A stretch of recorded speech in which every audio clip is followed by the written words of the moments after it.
Hola, marhaba, good morning, bonjour, and ni hao.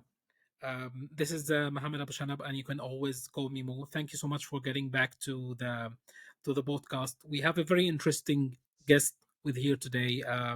He have been living in Hong Kong for a long time enough, so he can be an expert in anything related to not just Hong Kong, but he's an expert in generally in Asia and even other jurisdictions like American Samoa. Can you introduce yourself, Steve, and how we can help our listeners and viewers today? Absolutely. Yeah, thank you for having me. I'm Steve Peters, and I have a company called Base Consulting, and we focus on helping founders as an extension of their company with supply chain management, um, setting up companies in Hong Kong as well as American Samoa, and a wide variety of business consulting services to basically help founders succeed and actually execute on these ideas, because we know that ideas are super cheap, but execution is what makes all the difference. So what we try to do is make sure that things get done. So that's me. I'm based in Hong Kong. I've been here about 13 years in the area. I was 5 years in Shenzhen, China, where most of the electronics are built, like Foxconn, making Apple products and all that kind of stuff.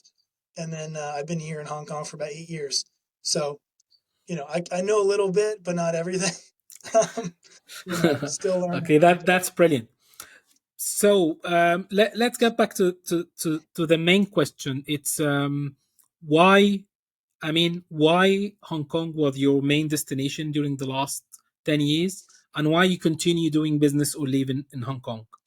Yeah, so I actually first came here about 13 years ago, pursuing a job opportunity I had in the electronics industry. Um, and then I stuck around because my wife is from here. But for a lot of other reasons too. Hong Kong is a beautiful place. It has beautiful beaches, hiking trails. It's got the best shopping in the world that I think. Great food, and it's just a very safe place to live. So I love it. Brilliant, brilliant. There's many reasons to be there actually. So if someone you just find an entrepreneur from the US or UK or the EU in general, and he would like to get into the Asian market, and he have this idea about I'm going into the Asian market, so I think I'll base myself in Singapore or Dubai, and he thinking about Hong Kong. What kind of advice you can give to him, where you are the expert of Hong Kong, you actually live there, and you have seen how it's developed during the last 10 of years. Yeah, I mean, Hong Kong has definitely some unique attributes. You're very close to China, so in terms of just trade, in terms of like road transportation, it's a lot closer. Um, and it has a lot of different kind of tax benefits. For example, there's no capital gains tax here, so it's pretty crypto friendly, which is interesting to a lot of people that I talk to. Um, and corporate taxes 8.25%, under 2 million Hong Kong dollars. So that's about you know uh, you know 250,000 US or so, something like that. Yeah, That's right. good, good. Um, Yeah. but yeah, So we can say so it's have a proximity to access Chinese market, right. or you can say Asian market in general. Yeah. It's a very tax efficient compared to other jurisdictions, Yes. and from my experience, I think it's very cost effective compared to Singapore. Singapore is much more Much more expensive, on cost the other effective. expensive side. Yeah, absolutely. Singapore Yes, is yes, definitely the main competitor in this area of the world. And a lot more Chinese factories are opening up Singapore bank accounts and businesses there, uh, because of, there's definitely been some, social issues in Hong Kong, I'm sure, as over the past couple of yeah, yeah, years, which yes. has affected that. But still, Hong Kong still is, I would say, number one for doing business in China. If you're an entrepreneur and you want to set up a tax efficient place for your company, it's definitely still number one. I mean, my can't agree more. It's like my comment about the social change or things happening in Hong Kong in general. It's like when people, I mean, when any political things happen in any country, there's people who doesn't like the change, so they leave, and there are others who come. So it's like this is happening almost anywhere. It's like in the UK and Brexit. It's like in different places in Europe and the Middle East, whatever there's like change, you will have millions of people are moving or thousands, and there are others who can see the opportunity and they try to make a change. So it's like Right. I see myself, this is an opportunity, this is not something that I need to leave this place. It's not possible for anyone. I have a very interesting question about Hong Kong. Have you have seen the world is getting into, you can say we are now on the end of globalization, or just one world, one market. I see myself that the world going into two entities or two different markets, like back in the 1950s. So if anyone from the US or Canada, or we can say normally the West countries, and he would like to set up a shop in Hong Kong, uh, what kind of, you can say, the first question that always people ask, can I do it 100% remotely? Do I need to hire someone locally to manage my company or my business on my behalf, or can I still manage anything, everything from overseas? Yeah, so Hong Kong, you can definitely manage everything from overseas, although you do need to show up to set up your bank account. Um, Now, there are sometimes ways to get around that, but typically you do need to come and set up a bank account because it's very easy to set up a company here.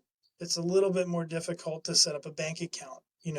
They require some information, which is pretty typical, but at the same time, it's you know that's kind of the harder process of this. But we have a great partner with Zip.com. That's four Z's, uh, zip.com. And they do a great job at basically, ensuring that you get that bank account set up properly. So, Okay, so you can do everything remotely. yes. Only the bank account you have to be there. Yeah, physically here. Yeah. And I know that there are Oh, some loopholes to that, if you're able to, prove, maybe you can't travel or something like that. There's always like kind of a way. But yeah, typically you need to be here. But it's a nice understand. place to visit, anyway. So it's Okay. well worth it. Okay, that's very interesting to know. What about that? If someone already having, you can say that he already having a company, especially in high tax jurisdictions like the UK or normally other countries like Germany, or you can say France or similar West Europe, where they pay, it could be up to got 50%, and they ask, if I set up a company in Hong Kong, do I be able to get a residency, or can be I consider myself tax resident in Hong Kong, or this is something Yeah. not normally happen? Yeah. So there's a process that you can go through. And it usually takes, Okay. it can take 1 to 2 years to set this up. But basically, the basic structure is you have to have two full time employees in Hong Kong, and they need to be using what's called MPF, which is their, subsidized by the government kind of retirement plan. And so, you have to put in a certain amount each month as a company owner into their account. And after a certain period of time, once you've reached you've ticked all the boxes, you can get permanent residency. And along with permanent residency are a ton of different benefits um, that are not, applicable to non-permanent residents. But typically, if you live here, there's another way you can get residency here, and that's through marriage. Um, and so if you live here for 7 years or more, you can get permanent residency through that as well. So And when you mention marriage, I mean the other partner that you would be married have to be Chinese or Hong Kong's, or yeah, Hong Kong, yeah, Hong Hong Kong Kong, citizen. But Hong Kong citizen. Okay, there's also another way to get it by just being here for 7 years. I don't know okay. all the details about how to do that. Um, but if you're able to, if you've been working here for 7 years, you can apply for it. That's my understanding. Okay. Yeah. So there's different ways you can set up yourself in Hong Kong, whatever you are just opening the company and then you hire someone, or you have the option to marry someone else, or you're staying for at least a couple of years and then you can get even the permanent resident. Right. Right. Exactly. Okay. Yes. Yes. Okay. That's great. And okay, that's. Do you have anything else to add about anyone who would like to move or consider Hong Kong as a preferred jurisdiction to operate a business? Um, so I've been here a long time, and one of the things that's really stuck out to me after traveling to other countries is the fact that it's a very safe place. Um, you can walk around here at night. Anybody could, and you don't fear any crime on you. I mean, there's really the only crime that happens is like maybe somebody's wallet gets stolen, but it's very rare. Even that. Um, there just really isn't a lot of crime. And so, like, if you wanted to say raise a family here, or you wanted to, um, you know, be a digital nomad kind of setup, there's a lot of really nice islands that you could live on. There's quite a few island communities that have expat communities. It's just like a really comfortable place. There, the cost of living in terms of, it's comparable to a lot of, comparing to other like Southeast countries like the Philippines, it's definitely more expensive. Thailand, all that. But in terms of safety, and what you get for that cost, it's a really well-rounded kind of setup. You have great beaches, great hiking, you have shopping, great restaurants. You're very close to everybody. All these other countries, like Philippines is an hour away, Taiwan. It's everything's pretty close. So it's a really nice hub for doing business in ASEAN countries, hopping around, or just going for a weekend trip in Taipei, Taiwan, and coming back on Sunday night. Like it's a great hub, you know. Uh, but safety is like really a key thing here. You do pay for housing. Housing's relatively small. You know, it's like kind of like maybe New York prices. Uh, you know, not as expensive as Singapore typically, but other than that, it's a pretty nice place.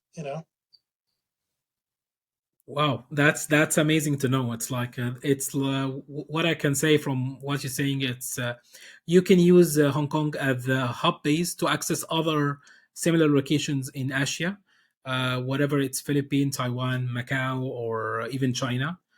You will have like centralized location. I've been to Hong Kong, but just a very couple of days, almost 10 years ago.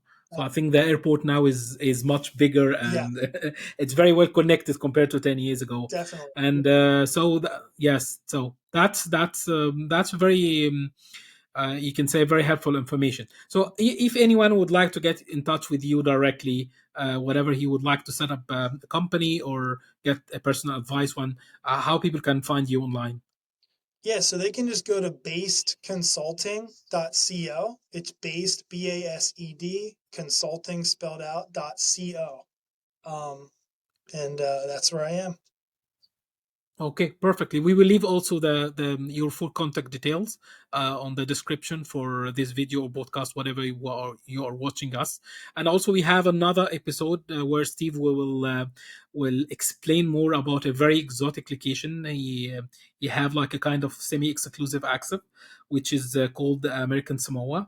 And if you can just give like teaser about the next episode about American Samoa, that will be very interesting to our listeners and viewers. Yeah, so American Samoa is in the middle of the ocean, and it's very hard to get to, but it offers a ton of tax benefits, especially if you're a U.S. citizen. Um, but also non-U.S. citizens can definitely benefit from it. And I can tell you all about it in our next episode. Okay, before we go, it's like there's Netflix show about Better Call Saul, Yeah, and the lawyer that's where he Jimmy went. is have his t-shirt about he have a law degree Yep, from American Samoa. yep, Actually, yeah, I've googled this place, but they have a university, but yeah, they don't have a yeah, law school, which is it's a very interesting yeah. thing. Very Yeah. interesting. Yeah. Uh, okay, so next episode will be with Steve about everything about American Samoa, how to register a company, how to be tax efficient, whatever you're U.S. citizen or non-U.S. citizen, how you can structure your business, and also we'll have a comparison between Hong Kong and American Samoa. Thanks so much for being with us, Steve, and appreciate all the insights. It's very helpful. Yeah, Thanks for having me, Mel. Appreciate it. it's my pleasure, and always stay global, my friends. Bye bye.